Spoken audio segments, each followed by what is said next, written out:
ఓం శ్రీ మాత్రే నమః. అన్న కంటే ముందు తమ్ముడు పెళ్లి చేసుకోకూడదా? పెళ్లి చేసుకోకూడదు అని అంటూ ఉంటారు. అది నిజమేనా?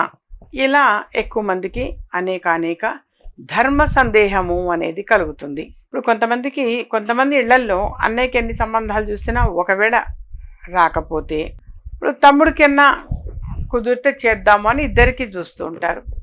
తమ్ముడికి సెటిల్ అయింది అని అంటే ఇక చేయవలసి వచ్చి తప్పనిసరి చేస్తారు. మరి ఆ విధంగా చేయవచ్చా? ఇలా అనేక సందేహాలు అనేవి సహజంగా నిత్య జీవితంలో కలుగుతూ ఉంటాయి. హిందూ సాంప్రదాయాలు ధర్మశాస్త్రాల ప్రకారం అన్న కంటే ముందు తమ్ముడు పెళ్లి చేసుకోకూడదనే నమ్మకం బలంగా ఉంది. కుటుంబంలో పెద్దవాడు వివాహం చేసుకొని గృహస్థాశ్రమంలోకి ప్రవేశించిన తర్వాతే చిన్నవాడు పెళ్లి చేసుకోవాలి అనేది మన సాంప్రదాయం. శాస్త్ర నియమాలు కారణాలు అనేకం తెలియచేస్తూనే ఉన్నాయి. దీన్ని పరివేదన దోషం అని అంటారు.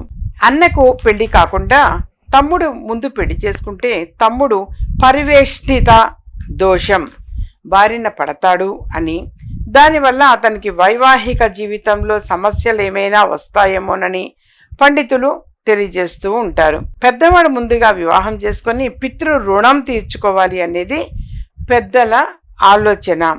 శాస్త్ర ప్రకారం మినహాయింపులు అనేవి కొన్ని ఉంటూ ఉంటాయి.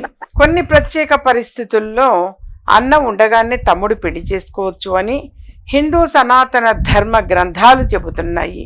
అవి అన్నయ్య వికలాంగుడై ఉన్న, మానసిక స్థితి బాగోలేనివాడు లేదా శారీరకంగా అసమర్థుడు అని కానీ అయితే, అన్నయ్య సన్యాసిగా మారినప్పుడు లేదా అన్నయ్య తనకు జీవితాంతం కూడా నేను వివాహం చేసుకోను, నాకు అసలు పెళ్ళి వద్దు అని స్వచ్ఛందంగా నిర్ణయించుకున్నప్పుడు, అలా అని డిసైడ్ చేసి చెప్పేస్తాడు నేను అసలు జీవితంలో వివాహమే చేసుకోను అని చెప్పినట్టున్నా, హిందూ ధర్మశాస్త్ర ప్రకారం అన్న కంటే ముందు తమ్ముడు వివాహం చేసుకోవటం ఒక నిషిద్ధమైన చర్యగా భావిస్తారు. అటువంటి సందర్భాల్లో పరిహారాలు అనేవి కూడా సూచింపబడ్డాయి.